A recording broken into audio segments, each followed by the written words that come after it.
Assalamualaikum. Waalaikumsalam. Mangga kepergian noneng. Punten sata acana tepangkeun nami abdi Rifani Fitri Aulia ti kelas 1047. Abdi hoyong ngobrol ngeunaan kesehatan masyarakat. Oh, mangga.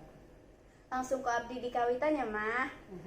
Kumaha kaayaan kesehatan masyarakat ayeuna teh? Kaayaan masyarakat ayeuna teh kirang nengetan karena kesehatan diri. Kunaon masyarakat teh kirang nengetan karena kesehatan diri? Magi kusabab faktor ekonomi kayak aya halangan pikeun angkat kanggo pengobatan. Demam berdarah, mencret atau diare, terus eungap, ya pokoknya sareng sajabana we lah seueur. Naon anu jadi sabab seueur panyakit anu dialaman ku masyarakat? Ya intina mah sabab ku lingkungan anu kotor, anu kirang bersih.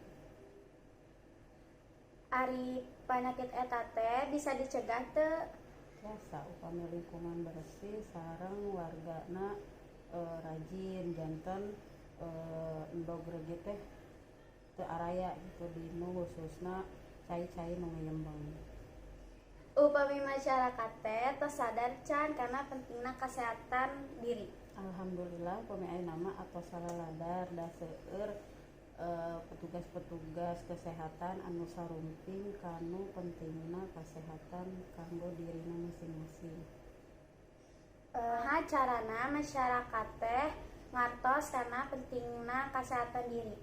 Aya penyuluhan ti tenaga kesehatan, ti puskesmas, terus aya posyandu sareng nu sanesna. Abdi rasa tos cekap karena informasina, hatur nuhun kana perhatosan sareng jawabanna. Assalamualaikum. Waalaikumsalam. Dah.